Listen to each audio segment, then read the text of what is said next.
আসসালামু আলাইকুম, সবাইকে স্বাগতম জানাচ্ছি নতুন আরেকটি রেসিপি দেখার জন্য। আজকে আমি চিকেন কোরমার রেসিপিটি আপনাদের কাছে শেয়ার করব।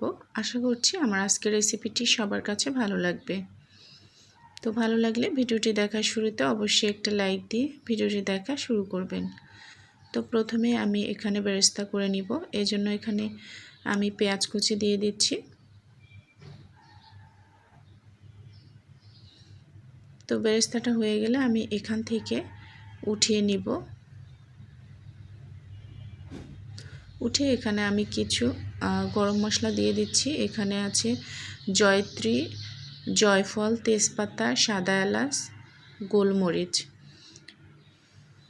এরপর আমি এখানে 1 টেবিল চামচের মতো পেঁয়াজ বাটা দিয়ে দিচ্ছি।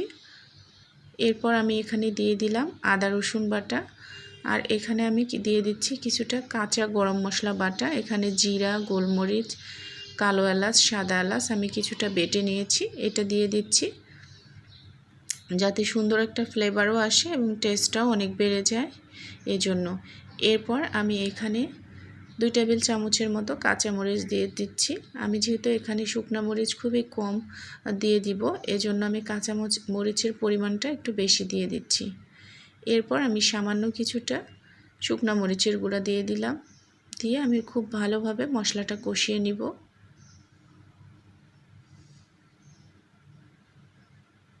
তো 1 টেবিল চামচের মতো আমি ধনিয়া গুঁড়াও দিয়ে দিচ্ছি।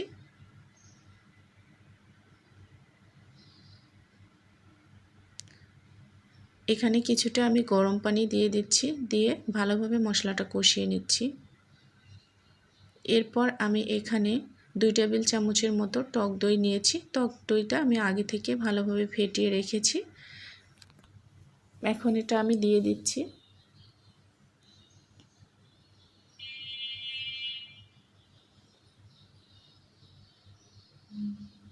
যখন মশলার উপরে থেকে তেল উপরে উঠে আসবে, তখন আমি এখানে কিছুটা সয়া সস, টমেটো কেচাপ দিয়ে দিব। টমেটো কেচাপ দিয়ে দেওয়া হলে আমি মাংসটা দিয়ে দিব। এখানে আমি মুরগি নিয়েছি একটা। এরপর আমি এখানে স্বাদ মতো লবণ দিয়ে দিলাম। কিছুক্ষণ মাংসটা কষিয়ে নেওয়া হয়ে গেলে আমি এখানে জাল করে রাখা গরুর ঠান্ডা দুধ দিয়ে দিচ্ছি। আর এখানে আমি কোনো প্রকার পানি দিব না, এই দুধ দিয়ে আমি চিকেনটা রান্না করে নিব, তাহলে কোরমার স্বাদ অনেকটাই বেড়ে যাবে।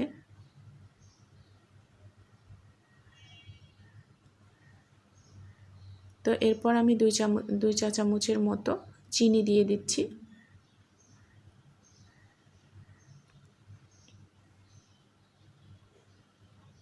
তো মাংসটাও আমার সিদ্ধ হয়ে এসেছে এবং কষানো প্রায় শেষ। এখন আমি এখানে কিছুটা ঘি দিয়ে দিব। এরপর এখানে দিয়ে দিচ্ছি বেরেস্তা।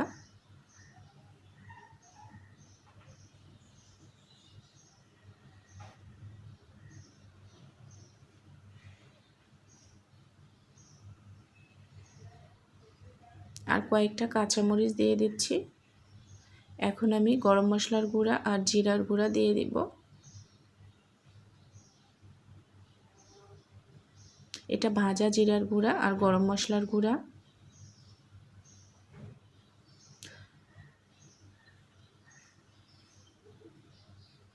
তো মাংসটাও আমার সিদ্ধ হয়েছে এবং কষানোও হয়েছে। এখন আমি এই মাংসটা নামিয়ে নেব। তবে নামানোর আগে এখানে কয়েক ফোঁটা কেওড়া জল আর গোলাপ জল দিয়ে নামিয়ে নেব, তাহলে একটা শাহি ফ্লেভার আসবে। আপনাদের হাতের কাছে থাকলে দিতে পারেন, না হলে স্কিপ করতে পারেন। তো রান্নাটা আমার হয়ে গেছে, দেখতে পাচ্ছেন কতটা সুন্দর কালার এসেছে। এতক্ষণ সাথে থাকার জন্য সবাইকে ধন্যবাদ।